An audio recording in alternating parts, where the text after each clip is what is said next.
Perfect. Okay, so for those of you who I have not met yet, my name is Allison Beebe. I am the Graduate Admissions Advisor currently at SUNY Plattsburgh. And then I also have with me from the Clinical Mental Health Counseling Program today, Portia Turco, who's going to be taking us through all of the ins and outs of this program. Quick note before we jump in, if you have any questions throughout the entire presentation, I'm going to keep an eye on the chat, so please feel free to chat them in.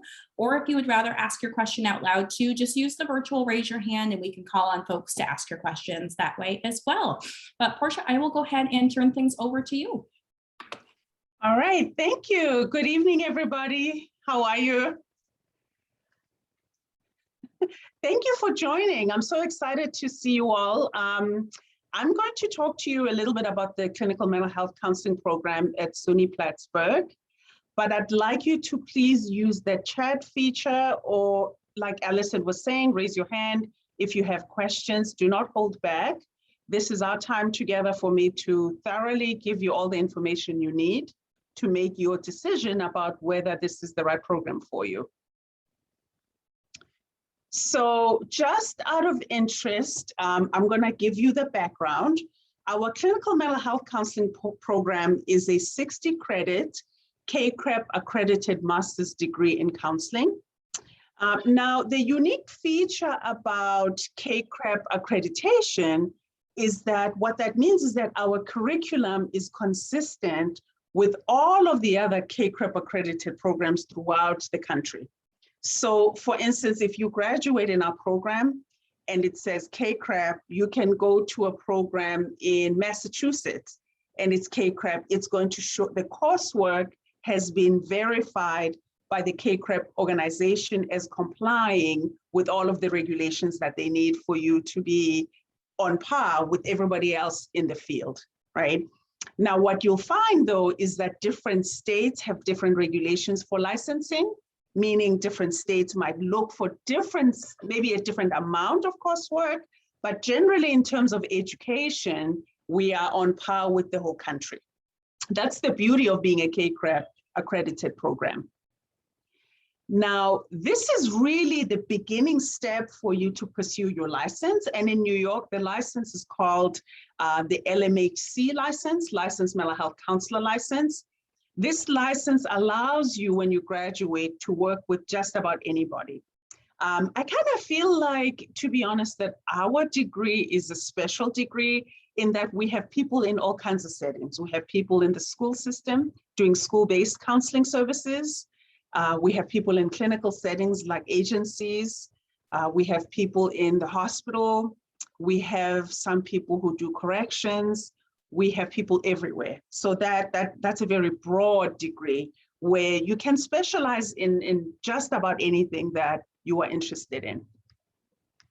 And I think that that's really a privilege if you think about it, that if your interest takes you somewhere else, you can do just about anything. And if you come to know us as your faculty, if you did apply and get accepted, you'll find that all of us really represents that diversity. So for instance, for myself, I'm a trauma specialist, so I do all kinds of critical trauma, like critical incident debriefing, meaning I work with people who are first responders, who are in high trauma, high conflict, and I debrief them.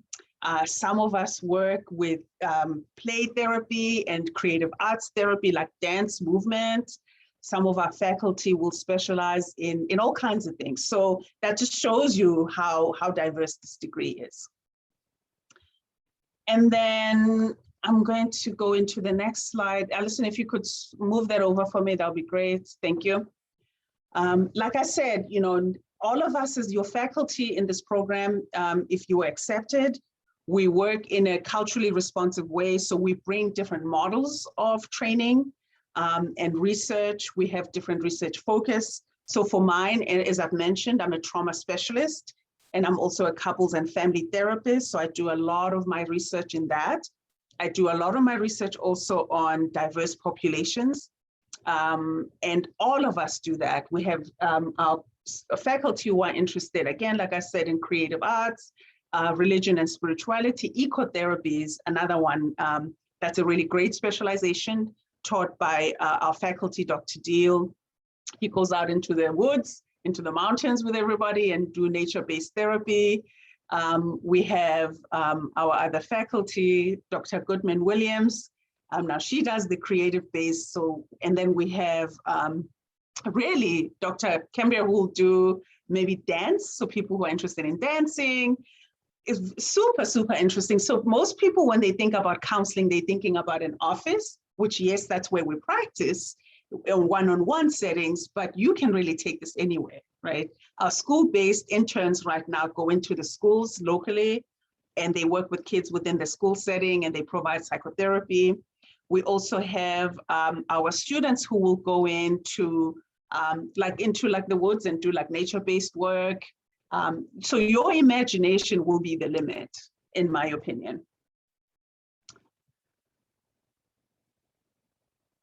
So the training takes about 2.5 years. That is if you are full-time.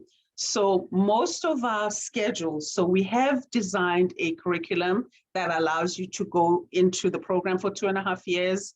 That includes all of your coursework, all of the internship requirements.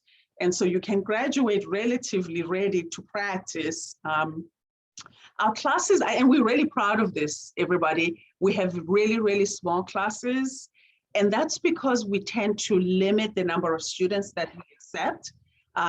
Probably at our max, we'll take 30 students, but typically we're looking at about 25.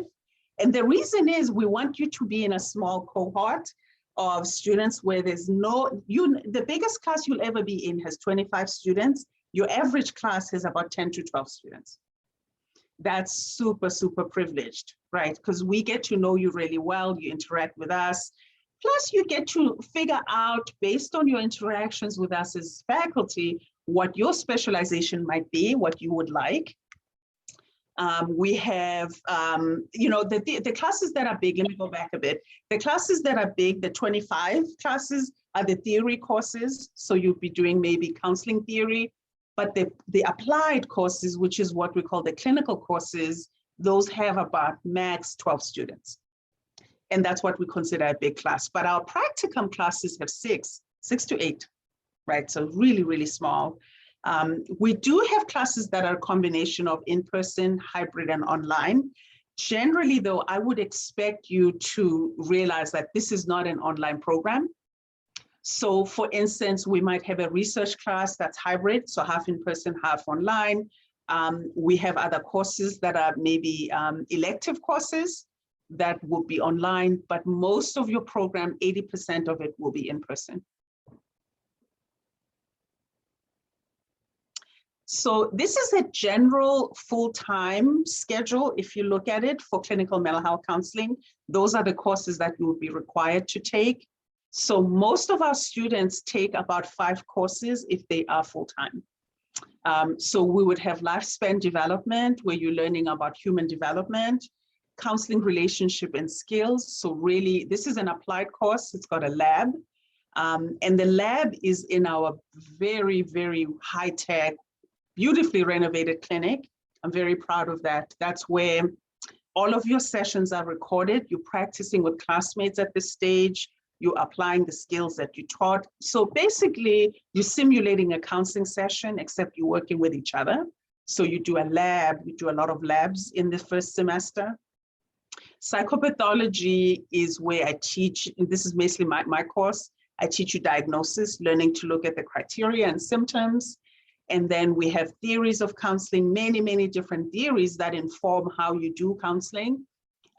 So you learn which one feels like this is the one that really, really grabs my attention and that I feel drawn to it. So you're going to learn that. And then in 539, we teach you consultation and mental health, a lot of how to work with other providers and other clinicians or other systems. So working within collaboration and also forming your identity as a mental health counselor, right? Second semester is where we're getting into ethics, pharmacology, and treatment planning. You're getting into learn how to treat. So remember, semester 1, you're learning what to look for, how to diagnose it, how do you know this is a challenge? Semester 2, you're looking at how do you treat that within a diverse context, right? Like looking at people's diversity across the board, race, gender, ethnicity, religion, ability, all of that. And how does that apply within the counseling realm? And then we're looking at group counseling skills, like how do you do that?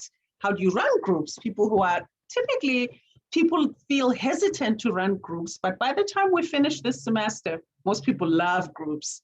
They're like, I can't wait to run a group, oh my goodness. And I think this group course is exciting because you can really take this and do presentations. You can do group therapy, you can do group support. And then pre-practicum is that last lab before you actually work with clients. So this is where you really going deeper with your skills. You're learning how to apply everything. And then if you go into the next slide, you'll see that this is the semester now where you actually work with clients.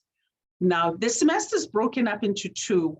Generally, as the program coordinator, I will place you at a site of your choosing. Now, of course, the sites are first come, first served, and they do require an interview. So we do not guarantee you a site, but I do my best to match students with the sites that they prefer. But you have to interview, of course, and see if they will accept you. Now, we don't leave you out to find sites by yourself. So that's my job, to be able to make sure that you placed somewhere and that you placed at a site that fits you. Now, remember, we will have spent at least a year with you, so we know you really well. You're going to meet with us or your advisor, and we're going to talk about what's interesting to you.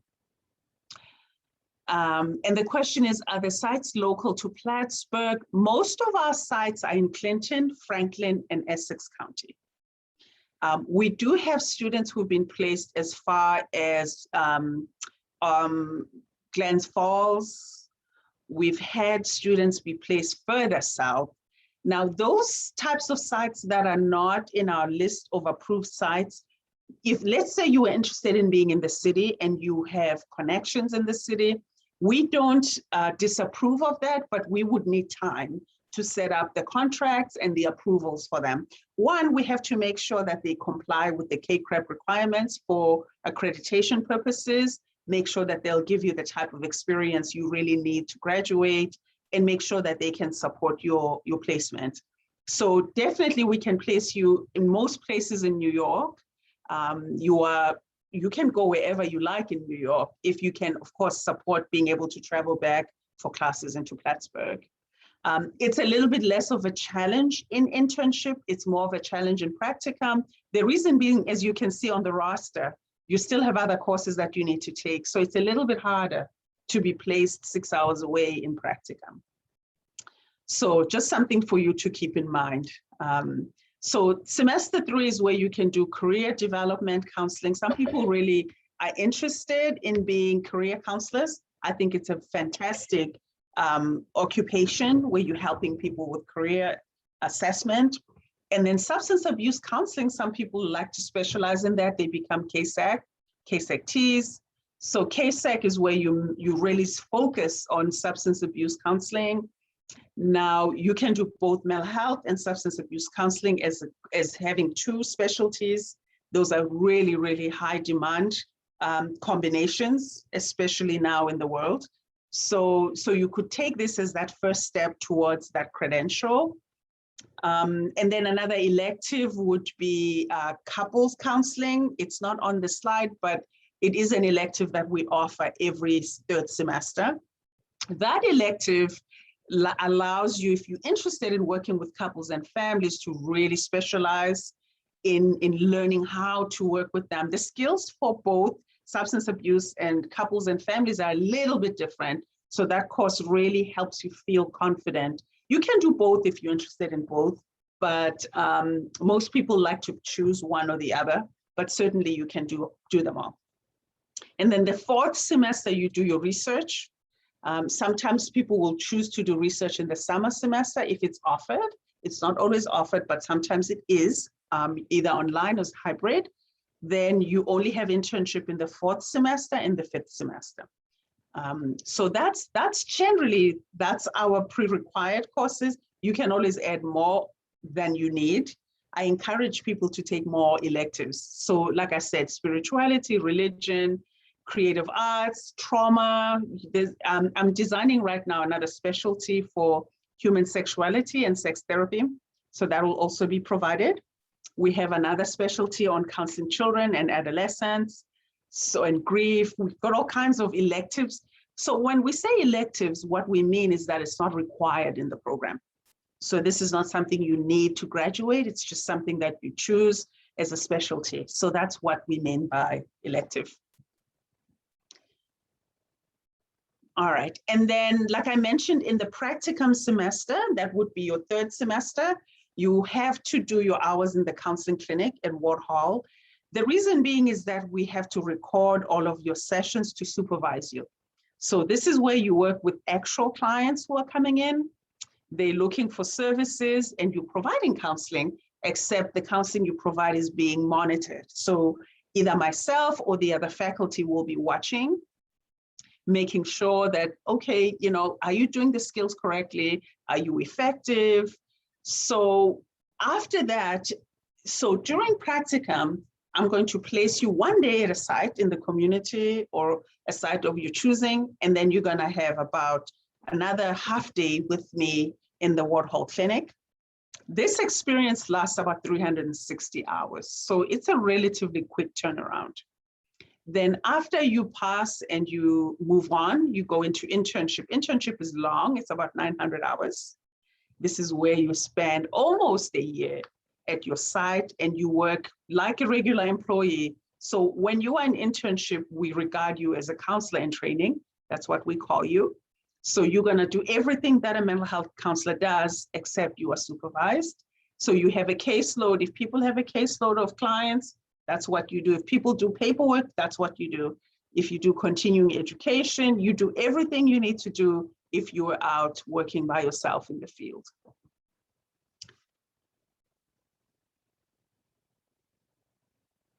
So the program, you're gonna have all kinds of experiences here. Like you can see, you have a lot of hours where we watch you, we teach you, we train you, and you basically work with everybody, right? You're gonna have chances sometimes of doing research with us. If you're interested, you're not required to do any of that. Sometimes students will go in and they'll present with us at conferences. So as a faculty, we do a lot of writing, research, conferences. Some students are interested in that, some are not. So, but the opportunity will be there for you to do that. So if you want to join me, so usually I do about 2 to 3 conferences a year, and I know my colleagues do the same. We have students who do research. They'd like to try doing a research project. We will support you in that. It's not required, it's an extra for you just to develop your interests. Our technology in Ward, like I said, we're very proud of it. So really you can do a lot. You can watch feedback in your sessions comes from the video material of the Ward Hall Clinic. And then also we're working right now on electronic record keeping. So that's our next one. So in terms of research, what topics have students done? So I can tell you a project that I'm working on right now with my students. I have a few students. We're working on a couple of different things, but the one that I'm really excited about in the field is what we call racial trauma. So we're working on racial trauma, being able to put racial trauma in our diagnostic manual. So as mental health counselors, we do know PTSD can be diagnosed. A post-traumatic stress disorder, it is a diagnosis in the Diagnostic and Statistical Manual of Mental Disorders, the DSM-5, which is their book that we use to look at disorders and diagnose them based on symptomology. But we don't actually have a diagnosis in the DSM-5 for racial trauma. So we're doing some research on that to look at, you know, what would we need for this to be actually diagnosable by mental health counselors and other allied professionals like social workers and psychologists. So we're doing a project on that. We just finished a project on fat activism. So we have a lot of fat bias where we discriminate against people of size and looking at how do we take on advocacy in treatment. So I can go on and on about the research that we're doing, everybody, but basically what we found is some disparities in healthcare for people of size. Examples might be that size is blamed for many, many things that don't always there's no research that supports that they caused by size, but we correlate them. We're seeing this and we're seeing that. That means that this is caused by that, which is not always true. And ageism was another one that we worked on. That's one of the areas where we feel perhaps less restricted on being prejudiced, that we call out, we discriminate against age. So my research agenda as your faculty, if you were approved in the program, as you can tell, would be really looking at diversity, equity, and inclusion in mental health. So a lot of my research is focused on that. So if you were to join me on research, you'd probably be working a lot on trauma, historical trauma, racial trauma, generational trauma. And generational trauma can include poverty, right? That's another project I'm going to be working on, looking at how do we treat people of poverty who come from marginalized backgrounds like that, and how do we offer equitable care, right? And not really discriminate as mental health providers. So yeah, great question. So over the last, in fact, I may even increase this, last 3 years, I want to say 95%, but actually if I look back, I'd say every single person was hired, 100% of our students have jobs during internship.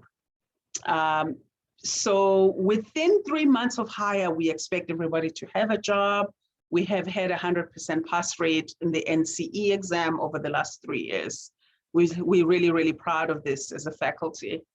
I would say mental health counseling is a job that's growing if you look at a lot of the measures across the country, and we cannot keep up with the demand for mental health counselors. And I'm sure with COVID, you all have seen that, we can't train you fast enough. The field needs you.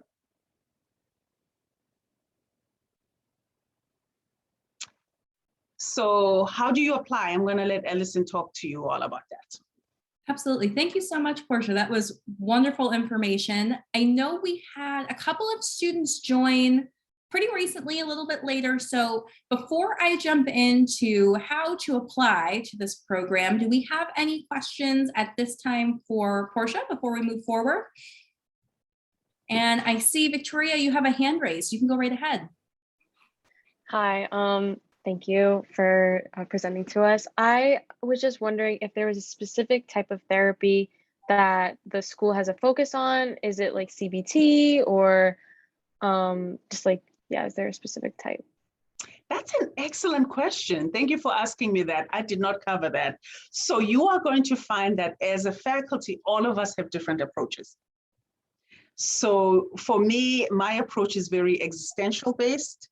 So existential based therapy looks at meaning making, looks at loss and grief, but I infuse a lot of different approaches like dialectical behavior therapy, cognitive behavior, mindfulness-based cognitive behavior therapy. So we have everybody who does everything. So our particular, I know certain schools will have one focus that they train you in this way. We do not believe in that.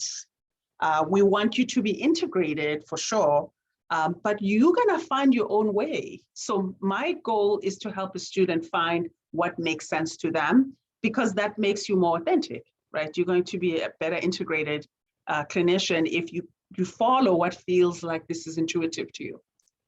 So that actually, we do that throughout the entire program. So you will start in the first semester, we're gonna ask you questions and reflections that help you figure that out. Yeah, great question. Thank you. And it looks like we have another hand raised. You can go right ahead. Hello, my name is Stephanie Mendoza. I just recently graduated, but I'm just joining because I still receive emails about it and I'm interested in going to grad school. So my question was, when we're doing the counseling at Ward Hall, are we going to be getting feedback since we are being supervised, or is there going to be a period of time where we get to sit down and discuss what we could do better, what works best for us, things like that? Yes, Stephanie, and you, if you've just joined, you maybe missed that. For us in Ward Hall, the goal is to make sure that we're supervising you all the way. You will get supervision until you graduate, but what's unique about Ward Hall is that the counseling sessions are recorded. So you are going to be placed in an internship with about 6 other students. So the labs are really, really tiny. So the 6 students are maybe assigned to a faculty member. That faculty member is responsible, including myself, of looking at all of your videos, all of your sessions, and you're gonna meet with us for probably about 3 hours every week. So that 3 hours is as a group of 6, and then you're gonna have 1 more hour by yourself. So if you're gonna be seriously supervised. That's a lot of supervision, right? So you can see that in that time frame, we really look at everything that you do. And then when you go on to internship, you're gonna do the same. You're gonna have class time. So now the difference between internship and practicum is that class will be every other week. So you're gonna get 3 hours every other week and 1 hour by yourself of supervision. So we're gonna watch you all the way. Okay, thank you. Yeah, great question. Thank you. Absolutely. All right, anyone else for questions before we jump into the application? We will save time for questions again at the end as well. So if something pops into your head later on, that's perfectly okay. Take a look at the chat here.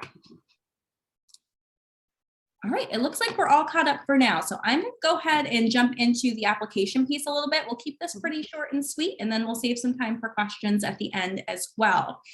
So when you are going to apply for the graduate programs at SUNY Plattsburgh, the application's a little bit different than when you were applying for undergraduate programs. So there's no outside application, there's no SUNY app, there's no common app to worry about.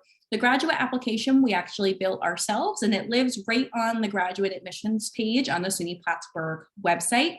Easiest way to find that, when you go log on to SUNY Plattsburgh, right on the homepage, there's an apply now button. It's one of the first things you'll see, and that'll take you right to where you need to be.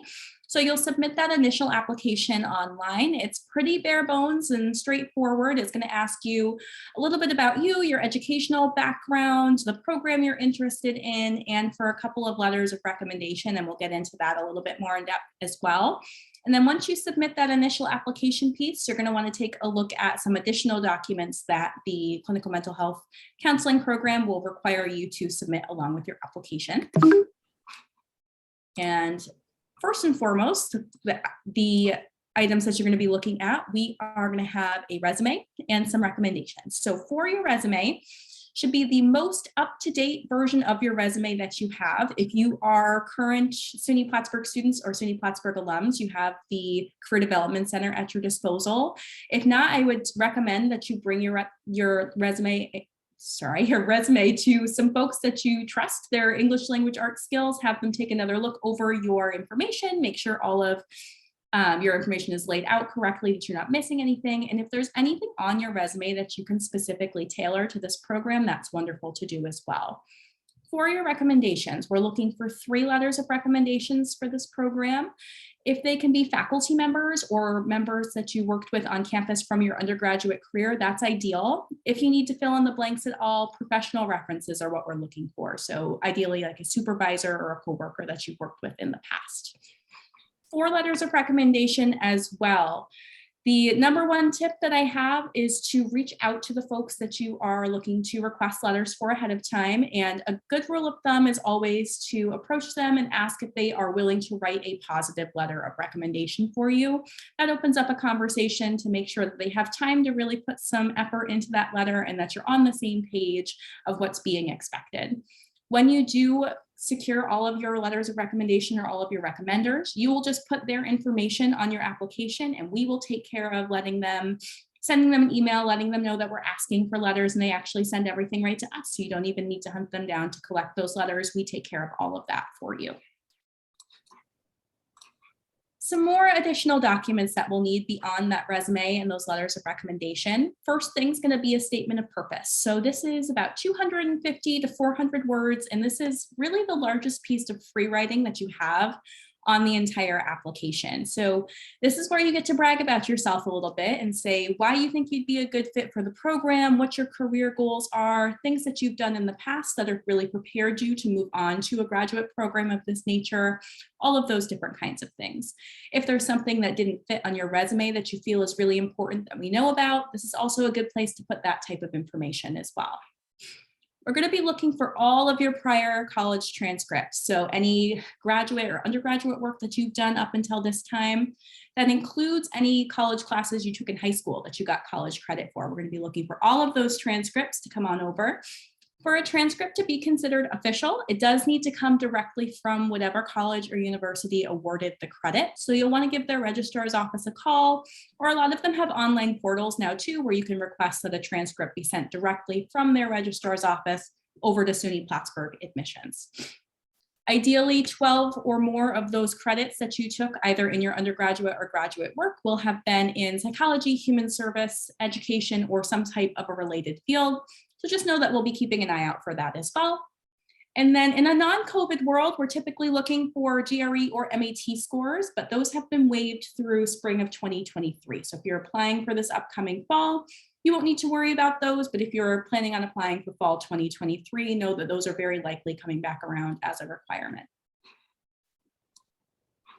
And some funding opportunities. So funding at the graduate level is an entirely different ballgame than when you were in undergrad. So especially if you are New York State residents, there's no more TAP and Pell. Unfortunately, that's applicable. Scholarships are a little bit fewer and far between. So one thing I can offer you, though, is the SUNY Plattsburgh Financial Aid Office, or very recently renamed to Financial Services Office. This needs to be updated. They're still a great resource for you if you're looking for kind of exactly what you should expect your total cost to be, or if you're thinking you might want to take out some federal loans, you'll still have access to those too if you fill out a FAFSA. They are still your best resource for that. You can always give them a shout and they are happy to help. They also do one-on-one Zoom meetings, and you can schedule those right on their website too if you'd prefer that over an email or a phone call. But some different things that we do in the admissions office that can help at the grad level. First thing would be graduate assistantships. These are a really fantastic opportunity for students who are going to be full-time, and it is a popular option, probably the most popular option to go through this program full-time. So this is applicable probably to most of you. Essentially, what a graduate assistantship is a part-time job opportunity on campus, typically 10 or 20 hours a week. The 10-hour positions are considered part-time assistantships. They'll offer you partial tuition coverage and then a biweekly stipend or paycheck. And the 20-hour positions are considered full-time assistantships. They cover your entire tuition plus that biweekly paycheck. So they're a really fantastic opportunity to get most of your graduate education paid for. The way that these will work, the application is going to open for fall 2022 sometime at the beginning of next month. Early December is our goal to get those up and on the website. And it's just like any other job application, realistically. You'll go in and apply for graduate assistantships, and there will be a big checklist of different positions around campus that are going to be open. For some examples, we have a graduate assistant here in admissions. The psychology department typically has a couple of different positions, so there should be some different things to apply for. We're getting that list together right now, so more to come on exactly what those things will be very soon. If you want to work over in the housing office, those are usually some pretty coveted options as well. You actually get your room covered, partial meal plan on top of your tuition and stipend. So if you have the patience to kind of assist an entire residence hall, that is a really good option for you too, and lots of other things around campus. So you'll indicate what all you would like to be considered for. You submit the one application, we send that out, and then you start getting phone calls for interviews. Again, just like any other job application. And then once you are hired, you get all the wonderful benefits that come along with your graduate assistantship. And also just to quickly mention, I usually have a graduate assistant in the Ward Hall Counseling Clinic. So this is somebody who basically, that's a great assistantship because you get to actually get clients signed in, you get them like set up for counseling, you get all of their charts, you get all of the things that basically an office manager in a counseling office would do. So that's a great one too, that I'm always looking for assistantships for that. Fantastic. And Portia, is that usually the 10 or the 20 hour for that position? So usually it's a 20-hour position, although this semester, because of COVID, we did have a 10-hour because we were unsure about what was going to happen. But typically it's a 20-hour position. Awesome. So another great opportunity for you there too. And something else to consider as well, we do offer a diversity fellowship. So this is a little bit different. This application process functions a little bit more closely or a little bit similarly to a grant or scholarship that you would have applied for in undergrad. So we would ask that you write 400 words or less about how you can bring diversity to the clinical mental health counseling program and whatever that means to you. Those essays then come to a review board, and we choose 6 folks a year. 3 get full tuition coverage and 3 get partial tuition coverage. And unlike the graduate assistantship, there's no job or anything associated with a diversity fellowship. It is just a one-time financial award for your first year of graduate school with us. So this is a really exciting opportunity as well. Again, you do have to be a full-time graduate student to apply for diversity fellowships as well. So just something to keep in mind if you are thinking about going into the program part-time, this would not be an applicable option. And Victoria, you had a question. Go right ahead. Hi. So for the graduate assistantship, is it something that you can renew yearly? Like, do you have to interview every year, or is it just like for the first year? Because you just said like the diversity fellowship is just your first year. Yeah, so depending on your assistantship, you can potentially renew for a second year. They're all a little bit different, but if you find one that's a really good fit and the department is going to be offering one again for the coming year, you could potentially renew your assistantship. The diversity fellowship, though, you're correct, is just for that first year. And another note too, you are welcome to apply to both graduate assistantships and the diversity fellowship. If you're awarded both, you would just have to choose one or the other. They both cover the same thing, so you can't hold both at the same time. Any other questions on either of these funding opportunities before we move on? Okay. Now, did we talk a little bit there? There are a lot of in the housing, a lot of our students actually do support those assistantships. They become RDs. Lots of our students, because I think that that gives you the opportunity to also practice those counseling skills. You're not providing therapy in the dorms. No, you're not. But you do know how to manage conversations and how people communicate, right? So we have found that a lot of our students really value those. I agree with you, Allison. Absolutely. Those are probably the most popular option, I think. Just about everyone that applies checks that box to be considered for. So it's a wonderful, especially with this program, it's a wonderful opportunity. I'll also mention that we've had assistantships in the diversity office in the hub. So we have 2 of our students there right now, and they absolutely love that work because it aligns with counseling too. So once again, they're not providing therapy, but they're using their skills to be able to provide programs, right? That support equity and inclusion. So that's another place that we found really, really good for counseling students. Yeah, and I will add too that our graduate assistant in the admissions office this year is also part of this program, and he's getting to work one-on-one with potential graduate students and offer them a lot of individualized attention similar to a counseling type setting. So he's really enjoying that too. So if you want to come work with us in admissions, that may be a really great option. Yeah. I did just get a question in the chat about international students being eligible to apply for fellowships and assistantships. So at this point, let me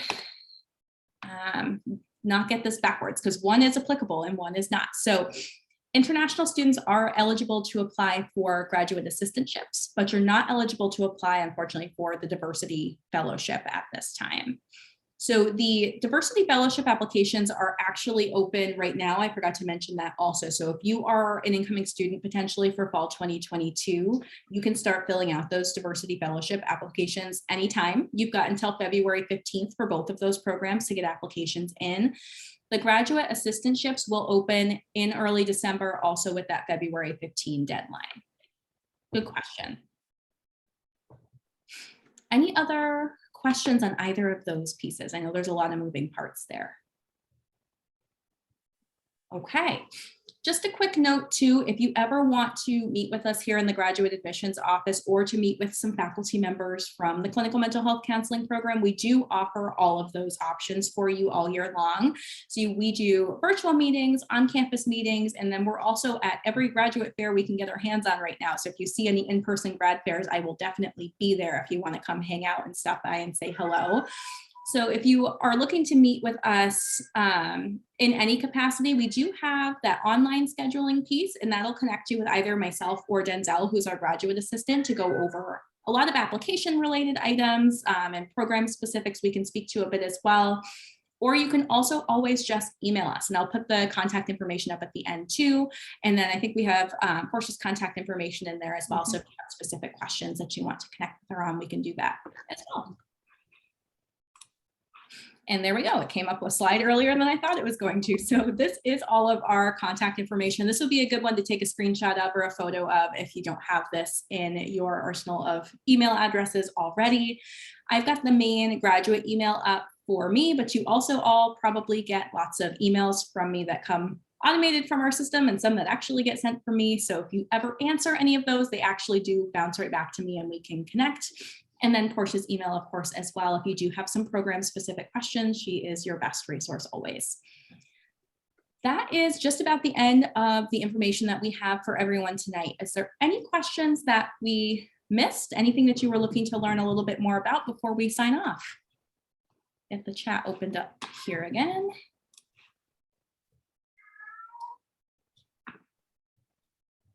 All right, it looks like the chat is caught up. And I don't see any hands raised. Portia, did you have anything else before we close out the Zoom? No, I just want to thank everybody for coming in and meeting and talking to us today and asking really good questions. So please feel free at any time to email me if you have program specific information that you need. I'm usually quick to respond. Sometimes if I'm teaching, it may take me a couple of hours, but I'll get back to you. So we want to make sure that you are comfortable if you're making the decision to apply to our program. And you will see we are pretty personalized from the get-go. So feel free, don't hesitate to reach out. And Victoria, you have a hand raised. Hi, I love asking questions. So, so what, I guess, like, on campus, like in undergrad right now, like I'm very involved in clubs and like and extracurriculars. Like, do you find that your graduate students have time for that? And do they kind of engage with the community in that way? It depends on the student. I'm sure it's the same, right, in undergrad. So a lot of my students are involved, some of them are not. But I'll tell you that a lot of us faculty are advisors. So for me, I'm advisor to Club Caribbean. So I'm up for all of the events, right?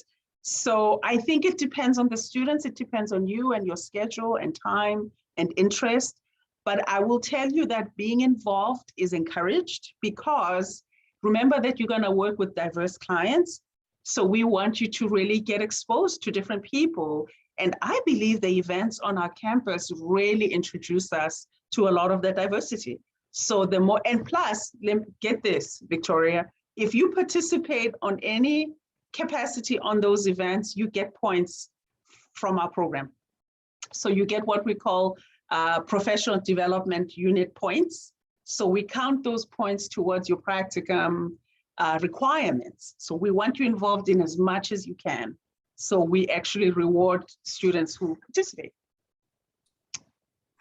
That's fantastic. And I would echo the same. I'm the advisor for the American Cancer Society on campus, and I definitely see some students at the grad level that are still getting involved. So if you can fit it in your schedule, everything is still fair game as far as clubs and organizations go, and we love to see you still hanging around on campus. Great question. Yeah. All right. Anybody else with a last minute question? You guys have been wonderful this evening. All right, so I think we are all set. Again, you've got both of our contact emails. If you do run into any questions, we are always happy to chat with you. Please reach out anytime. Thank you for taking some time out of your evening to join us. We really appreciate you all being here, and hopefully we will talk to you soon. Have a great evening, everyone. Take care. Good night, everybody.